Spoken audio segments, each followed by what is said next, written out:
Hello everyone, good morning. তো এখন ভোর 5টা 24 বাজে আর এখান থেকে আকাশটা কত সুন্দর লাগছে। এখন আমাদের হাওড়া থেকে ট্রেন হলো 5টা 45-এ, সেখানেই আমরা যাচ্ছি। আর আজকের একটা ইন্টারেস্টিং ব্যাপার হলো, আমার দুই মাকে আমি সারপ্রাইজ দিয়েছি, মানে আমি আর আমার হাজবেন্ড বন্দে ভারত ট্রেনে ওঠার। কারণ ওরা কিন্তু জানতো না যে আমরা ওই ট্রেনে করে আজকে যাব। তো তাদের কাছে ওটা ভীষণই একটা আনন্দের ব্যাপার। দেখতেই পাচ্ছ দুই মায়ের মুখে কতটা হাসি ফুটে রয়েছে। ওরা তো ভীষণই খুশি। আর এই সুন্দর হাসিটা দেখার জন্যই কিন্তু আমরা বলিনি। ওরা তো প্রথমে বিশ্বাস করতেই পারছিল না। ওরা ভেবেছে কি আমরা ইয়ার্কি করছি। তারপরে যখন বললাম যে না, এটাই আমাদের ট্রেন, তো ওরা তো ভীষণই খুশি। সেটা তো তোমরা দেখতেই পেলে।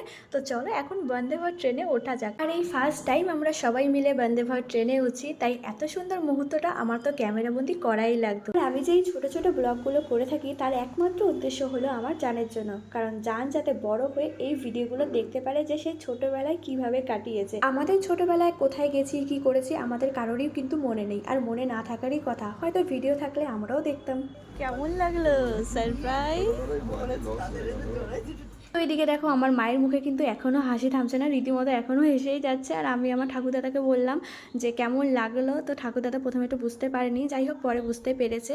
এদিকে আমি আমার হাজব্যান্ডকে বললাম আমাকে একটু সুন্দর করে ভিডিও বানিয়ে দাও, তো যে কারণে আমি আবার যে ট্রেনে উঠে একটু ভিডিও বানাচ্ছিলাম। আর আমার হাজব্যান্ড এমনই একজন মানুষ যে আমাদের সবাইকে সে সারপ্রাইজ যেতে খুবই পছন্দ করে, কারণ হঠাৎ করে যেই মুখে হাসিটা ফুটে ওঠে এটা দেখতে বলে ওর ভীষণই ভালো লাগে।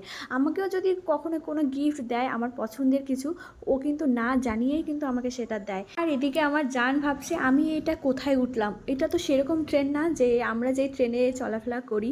তো এটা তো একটু অন্যরকম। ও একটু জাস্ট অবাক হয়ে দেখছিল। আর ট্রেনে উঠতেই কিন্তু আমাদের একটা সবাইকে জলের বোতল দিয়ে দিয়েছে। ওহো, তোমাদের তো বলাই হয়নি যে আমরা কোথায় যাচ্ছি। আমরা যাচ্ছি সবাই মিলে শান্তিনিকেতন, শান্তির জায়গা। তোমরা তো আমার মিনি ব্লগে দেখতেই পাও যে আমার হাজবেন্ড সেরকম ভাবে আমাদের সাথে কোথাও বেরোয় না, কারণ ওর কাজের চাপের জন্য যেখানে যাই আমরাই যাই।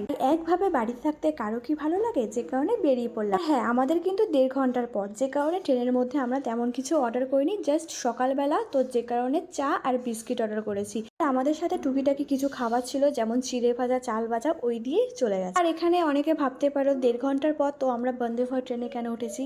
আসলে ওই যে ইচ্ছেটা ছিল, মুখের হাসিটা দেখবে আমার হাজবেন্ড, তো যে কারণে ওঠা। আর আমরা যেখানেই যাই না কেন আমার দুই মা যদি বসার সিট পায় সেখানেই ওরা ঘুমিয়ে পড়ে। আর এখান থেকে বাইরের দৃশ্যটা কত সুন্দর লাগছে, দেখতেই পাচ্ছ সেটা কাশফুলে ভরা, সামনেতে দুর্গাপুজো। তো ফাইনালি 7টা 35-এর সময় আমরা বোলপুর স্টেশনে এসে পৌঁছালাম। আমাদের টোটো যেহেতু রিজার্ভ করা আছে আর হোটেলও বুক করা আছে, তাই আমাদের কোনো টেনশন নেই। এখন শুধু টোটোতে করে হোটেলে যাওয়ার পালা।